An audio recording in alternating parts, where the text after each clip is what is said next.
का बेटा कहे वो गोदी खिलाना मैया दला की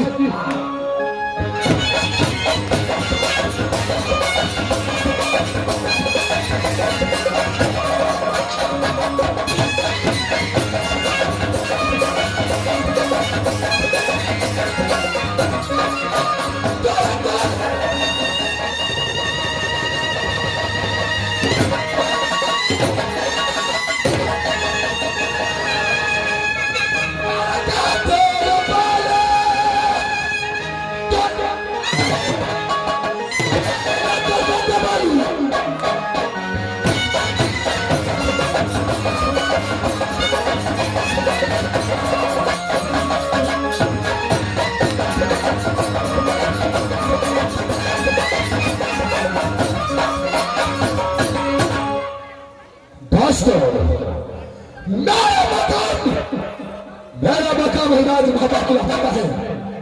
जो बेटा कहलाता बेटा कहलाता फिर जाओ सरसी को तो गोदी खिलाना सती देना को तो छूटो उधर से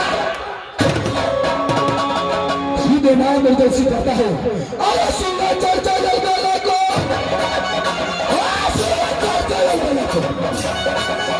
अरे चल बजे ना तो सुबह बैठा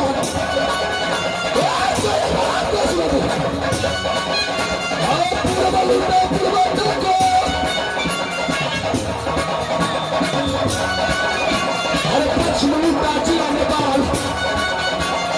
5 मिनट बाजी आने बाद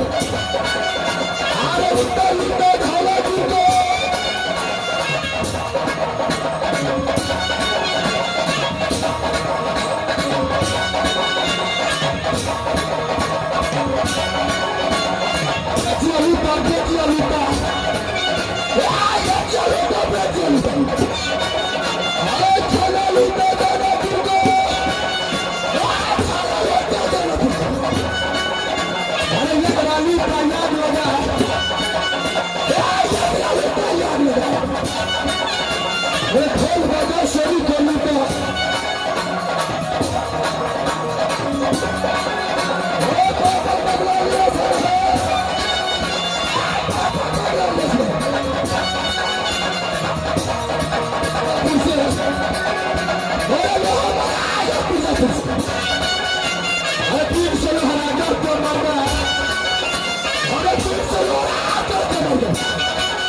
अरे पवन बखारी के ना चलना अरे पवन बखारी के ना चलना अरे तेरा ने सब रबे निकल के अरे तेरा ने सब रबे निकल के अरे हाथ लगा या चल तो ना को अरे हाथ लगा या चल तो ना अरे तू बेटी ना भाई हरवा अरे तू क्या बोल अरे 7 बजे गुलाबा की खबर अरे 7 बजे गुलाबा की खबर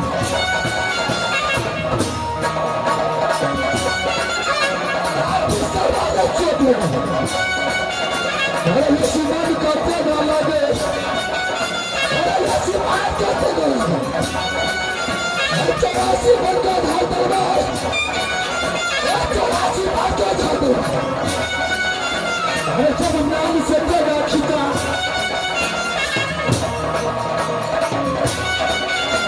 एक धरती माता पर बन बोले धरती माता पर बन बोले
सकते।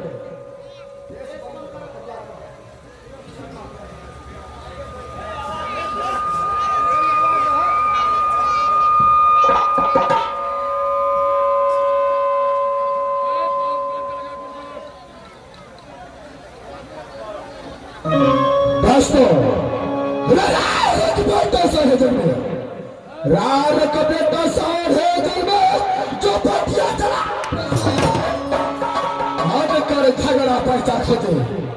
रे याद कर झगड़ा पैसा खोजे जिस दिनों से पास कर दोस्ती किया कहा तो पेगनी वाले देवनगर पंडित के साथ जिस दिन से दोस्ती किया हो जिस दिन से दोस्ती किया हो उस दिन से न जाने कितना किला लूट कर खाया लेकिन आज अगर इस समय मेरा दोस्त मेरे साथ रहता अगर मेरा दोस्त मेरे साथ रहता तो किसी की आपस लेकिन मेरा दोस्त एक हफ्ते को छुट्टी लेकर के राजपी जी गया है लेकिन एक हफ्ता कौन बदलाता है मेरा दोस्त अभी तक आया नहीं है। इस समय मैं अपने दोस्त को आवाज लगाता हूँ अगर मेरा आवाज मेरे दोस्त को तो पहुंच गया तो भारत लोग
भैया सुनो सभा के लोग, न मैं बस भैया न करो पिटारी को, क्योंकि खमधा को बेटा कहे अरे गोदी खिलौना मैया शकुन ताला को